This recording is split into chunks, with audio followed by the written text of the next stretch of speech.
আসসালামু আলাইকুম। কেমন আছেন আপনারা সবাই? আশা করছি আল্লাহর অশেষ রহমতে আপনারা সবাই ভালোই আছেন। আলহামদুলিল্লাহ, আল্লাহ তাআলা আমাদেরকেও ভালো রেখেছে। প্রতিবারের মতো আজও নতুন একটা ভিডিও নিয়ে আপনাদের মাঝে হাজির হলাম। আশা করি আমার আজকের ভিডিওটা আপনাদের কাছে ভালো লাগবে। আমার ভিডিওটি যদি ভালো লাগে, আশা করি আমার সম্পূর্ণ ভিডিও জুড়ে আপনারা আমার পাশে থাকবেন।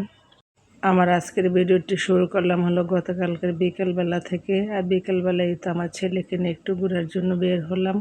আর বাড়ি থেকে আসার পর একদিনও বাসা থেকে বের হই নাই। আর আজকে একটু বের হলাম, এই তো নদীর ধারে ছেলেকে নিয়ে ঘুরতেছি।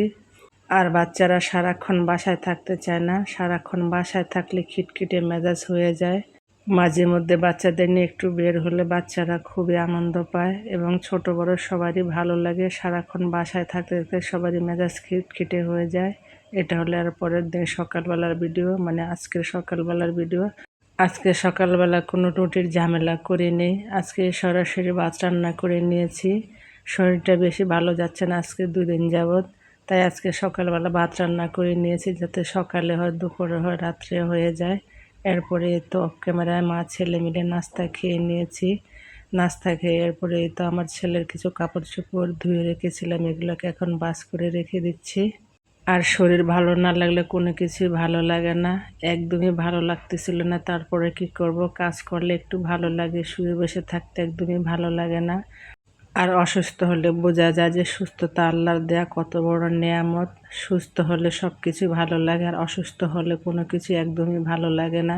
তাই সবসময় আল্লাহর কাছে দোয়া করে আল্লাহ যেন সবসময় সুস্থ রাখে। আর আজকে ভিডিও ছাড়ার কোনো ইচ্ছে ছিল না, শরীরটা একদমই ভালো লাগতেছিল না। তারপরে কি করব, ইউটিউবে কাজ করলে রেগুলারিটি মেনটেন করতে হয়, তা না হলে চ্যানেল ডাউন হয়ে যায়।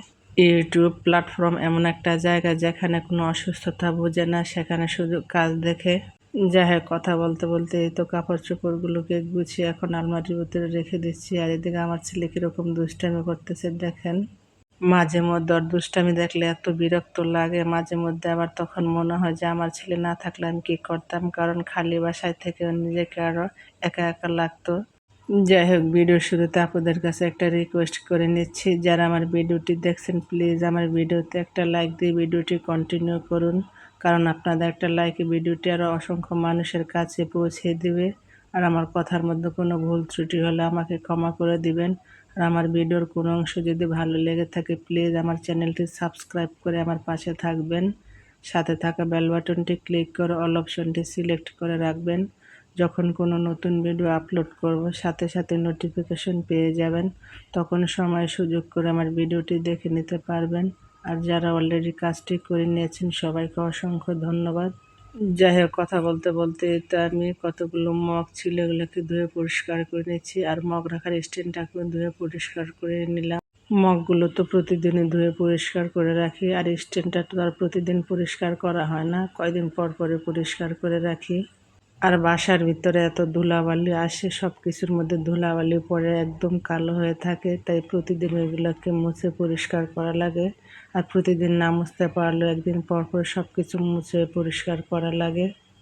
আর শরীর যত খারাপই থাকুক না কেন, আমি সবসময় আমার বাসা বাড়ি পরিষ্কার পরিচ্ছন্ন রাখার চেষ্টা করি।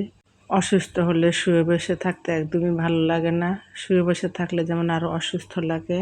আমার ভিডিওটি ভালো লাগলে লাইক করবেন, কমেন্ট করবেন, শেয়ার করবেন। আর অনেকে আছেন ভিডিওটি দেখেন কিন্তু ভিডিওতে লাইক দিতে ভুলে যান, প্লিজ হার্টলি রিকোয়েস্ট রইল ছোট্ট করে আমার ভিডিওতে একটা লাইক দিয়ে যাবেন।